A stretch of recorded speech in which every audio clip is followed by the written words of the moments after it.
presented by SM Films.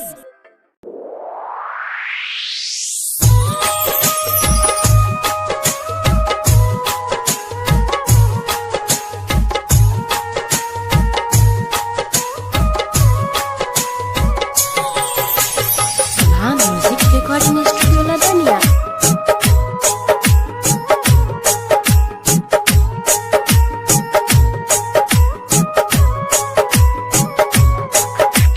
Music director DJ Munna Raj हिटकी बजाए मधुबनी।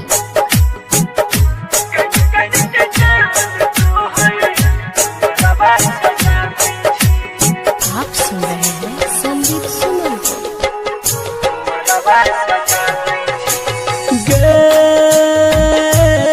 जान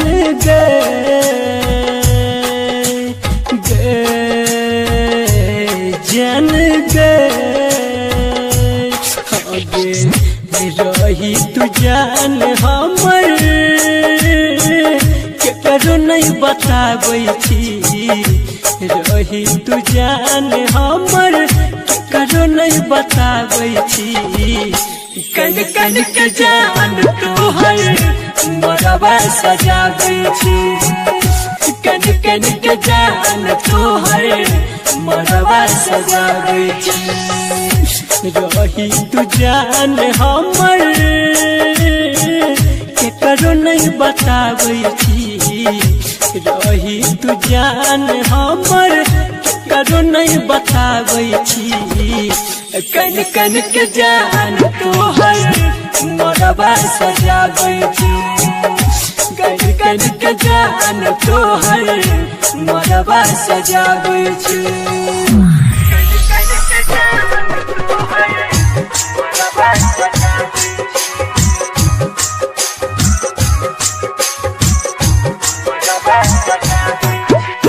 डीजे मुन्ना राज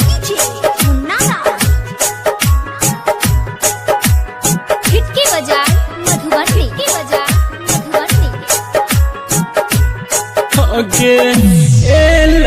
किन को तोरा हमर ख्याल के दूसरा नाम के मेहदी से हाथ कर ले लाल गे। जान किन को तोरा हमर ख्याल गे दूसरा नाम के मेहदी से हाथ कर ले लाल गे।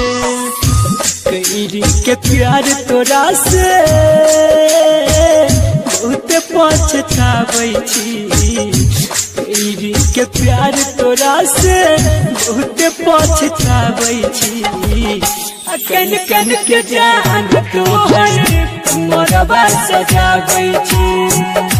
कन कन के जान तोहर मरवा सजाबै छी।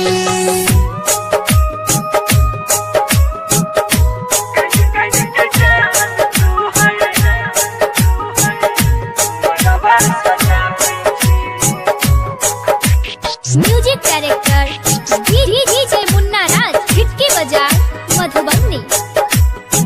Music recording studio Ladaniya. पहिर का जान तोई शादी के जोड़ा गे। चल जोबी छोड़ का हमरा होते सवेरा गे। पहिर का जान तोई शादी के जोड़ा गे। चल जोबी छोड़ का हमरा होते सवेरा गे। राइटर बीके सीखे दुनिया उजारै छी। संदीप सुमन के किया दुनिया उजारै छी। कन कन के जान तोहर मरवा सजा